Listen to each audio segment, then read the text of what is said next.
నమో రుద్రాయ అందరికీ కూడా ముందుగా హనుమాన్ జయంతి శుభాకాంక్షలు. మనం ఈరోజు మహిమాన్విత యోగి రెండో భాగాన్ని చెప్పుకోబోతున్నాము. దయచేసి ఎవరైనా మొదటి భాగాన్ని చూడకపోయి ఉంటే కనుక చూసిన తర్వాత రెండో భాగాన్ని చూడండి.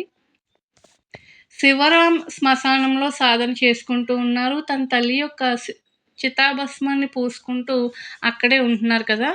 అయితే అలా కొంత కాలం గడిచిన తర్వాత వర్ష ఋతువు ప్రారంభం అవుతుంది. దాంతో శ్రీధర్ అక్కడ అన్నగారు ఎలా ఉంటారు అని బెంగతో ఏదో ఒక వసతిని ఏర్పాటు చేయాలనే ఉద్దేశంతో కుటీరాన్ని ఏర్పాటు చేస్తారనమాట. ఆ కుటీరంలోనే ఉంటూ అలాగే శ్రీధర్ పంపించినటువంటి భోజనాన్ని స్వీకరిస్తూ అలా సాధనని కొనసాగిస్తూ ఉంటారు. 1679లో ఒక వింత సంఘటన జరుగుతుందనమాట. ఒక యోగి కుటీరం వద్దకు వస్తూనే శివశంభో అంటూ నినాదాన్ని చేసుకుంటూ అక్కడికి వస్తారనమాట. అది వినపడగానే శివరాం హృదయంలో తల్లి చెప్పినటువంటి మాట గుర్తొస్తుంది. నీ యొక్క తపన నిజమైతే నిన్ను వెతుక్కుంటూ గురువే వస్తాడు అన్న మాట స్ఫురిస్తుంది ఆయనకి. వెంటనే గబగబా బయటకొచ్చి చూస్తారనమాట. ఆ సన్యాసి ఈ విధంగా అంటారు. ఏమంటారంటే, నేను తీర్థయాత్రలు చేస్తున్నాను నాయన. ఇప్పుడు ఉత్తర దేశ యాత్ర కూడా చేయడానికి సిద్ధమయ్యాను. నేను సన్యాసిని కదా, గృహస్థుల ఇంట్లో నేను ఉండను. ఈ రాత్రికి నీ కుటీరంలో బస చేయవచ్చా అని అడుగుతారనమాట. అయితే ఈ స్వామి పంజాబ్‌లోని పాటియాలో నివసిస్తూ ఉండేవారు. ఈయన పేరేంటంటే భగీరథ స్వామి అనమాట. సాదరంగా ఆయన్ని లోపలికి ఆహ్వానిస్తారు శివరాం. ఆహ్వానించిన తర్వాత శ్రీధర్ భోజనం పంపిస్తారు. ఆయనకు పెట్టిన తర్వాత దాన్ని ప్రసాదంగా శివరాం స్వీకరిస్తారు. ఒక రాత్రి ఉండి వెళ్ళిపోతాను అన్న భగీరథ స్వామి కొన్ని నెలల పాటు ఆయనతోనే ఉంటారనమాట. ఈ నెలల కాలంలో ఎన్నో విషయాలు శివరాం నేర్చుకుంటారు ఆయన వద్ద.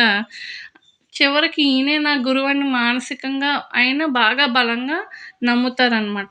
ఆయనతో ఈ విధంగా అంటారు, మహారాజ్, నన్ను మీ శిష్యునిగా చేసుకోండి. మీ సేవ చేస్తూ మీ మాటలు వింటూ జ్ఞానాన్ని పెంపొందించుకుంటాను అని అంటారనమాట. అప్పుడు భగీరథ స్వామి ఈ విధంగా అంటారు, నేను నీ మనసులో మాటను గ్రహించాను, కానీ నీకు ఇంకా సమయం రాలేదు అంటారనమాట. అలా అనగానే, లేదు, నేను ఖచ్చితంగా మీ వద్ద ఉండాలనుకుంటున్నాను.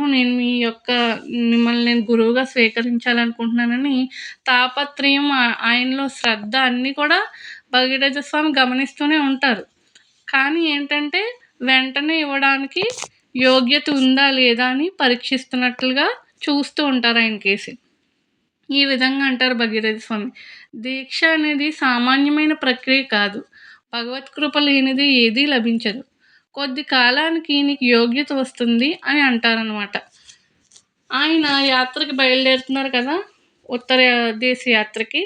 ఆయన ఇంక మొదలవగానే ఈయన కూడా శివరాం మీతో పాటు వస్తానంటే ఆయన్ని కూడా తీసుకుని వెళ్తారు. అక్కడి నుంచి ప్రారంభమైన వాళ్ళు మళ్ళీ ఇటువైపు అసలు రానే రారు. ఇంకా అలా అటువైపే యాత్రలన్నీ కూడా చేసుకుంటూ అలా తిరుగుతారనమాట. చివరికి అలా తిరుగుతూ రాజస్థాన్లోని పుష్కర్ క్షేత్రానికి చేరుకుంటారనమాట. ఆ క్షేత్రం చాలా పవిత్రమైనది, సామాన్యమైనటువంటి క్షేత్రం కాదనమాట. విశ్వామిత్రుని వంటి మహర్షి కూడా అక్కడ తపస్సు చేశారని మహాభారతంలో కూడా ఉంది. అక్కడ ఒక నాగపర్వతం ఉంటుంది. అనేక మంది యోగులు, ఋషులు తపస్సు చేసినటువంటి చోటు ఆ నాగపర్వతం. ఇలాగా ఈయన గమనిస్తూ ఉంటాడు భగీరథ మహర్షి. ఈయన యొక్క ప్రవర్తన, ఈయన యొక్క తీరు, ఎంత శ్రద్ధ ఉంది అన్నీ కూడా అలా గమనిస్తూ ఉంటారు. ఒకానొక పవిత్రమైనటువంటి సమయంలో దీక్షనిస్తారు శివరాంకి. ఒక బీజ మంత్రాన్ని ఉపదేశిస్తారనమాట. ఆయనని యతి ఆశ్రమంలోకి ప్రవేశింపజేస్తారు. దశనామ సన్యాసులు అని చెబుతూ శంకర్ భగవత్పాదులు కూడా అంటారనమాట. అందులో సరస్వతీ శాఖకు సంబంధించినటువంటి శాఖలో సన్యాస విధానంలో ఈయనకి దీక్షని ఇస్తారనమాట. ఆయనకి ఇచ్చినటువంటి దీక్షానామం గణపతి స్వామి. మీరు గమనించండి, ప్రతి ఒక్కరికి కూడా ఈ యొక్క సాధనా మార్గంలో ఉన్నవారికి ముందు ఒక నామం ఉంటుంది, దీక్ష ఇచ్చిన తర్వాత వేరొక నామాన్ని దీక్షానామంగా ఇస్తారు. ఆయన గురు పర్యవేక్షణలో అలా ఎంతో కాలం సాధన చేస్తారు. ఆ యొక్క సాధనని గమనిస్తూ గురువు కూడా చాలా సంతోషిస్తూ ఉండేవారు. కొన్నాళ్ళకి సాధన కూడా పరిపూర్ణత్వం చెందుతుంది. నువ్వు ఇప్పుడు పరిపూర్ణత్వం పొందావు, నేను ఊహించిన దానికంటే పూర్ణుడు అయ్యావని తెలుస్తోందని గురువు ఆయనకు సిద్ధి కలిగిందని గమనిస్తారనమాట. ఈ విధంగా చెప్తారు భగీరథ స్వామి. ఈశ్వర ప్రేరణ చేతే నీ వద్దకు వచ్చాను నేను. నీ యొక్క శక్తి ఏంటో నాకు తెలుసు, కానీ అడిగిన వెంటనే దీక్ష ఇవ్వకూడదు అని శాస్త్ర నియమం కనుక నేను నీకు పరీక్ష పెట్టాను. నువ్వు యోగ్యుడివి అని నాకు అర్థమైంది. ఈ సిద్ధిని కూడా నువ్వు చాలా త్వరగానే పొందావు అని చెప్పి అంటారనమాట. నీకు ఇవ్వడానికి నా దగ్గర ఇంకేమీ లేదు. ఉన్న జ్ఞానంతో మొత్తం నువ్వు పరిపూర్ణత్వాన్ని సాధించావు. నా దగ్గర ఇంకా నీకు ఇవ్వడానికి ఏమీ మిగలలేదు అని భగీరథ స్వామి అంటారనమాట. నీకు ఇప్పుడు కొన్ని దివ్య శక్తులు కూడా లభించాయి. ఇది కేవలం జగత్ కళ్యాణం కోసం మాత్రమే వినియోగించాలి. ఎప్పుడూ కూడా దురుపయోగం చేయకూడదు అని అంటారనమాట. నీకు ఋషుల ఆశీర్వాదం ఉంది.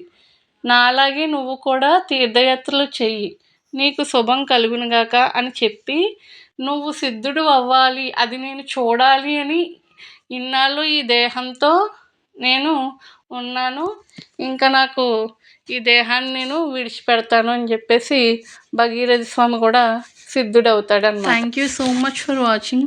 మరిన్ని ఆధ్యాత్మిక కథలు, ఆధ్యాత్మిక రహస్యాల గురించి ఛానల్ని సబ్స్క్రైబ్ చేయండి, అలాగే సపోర్ట్ చేయండి. Thank you so much.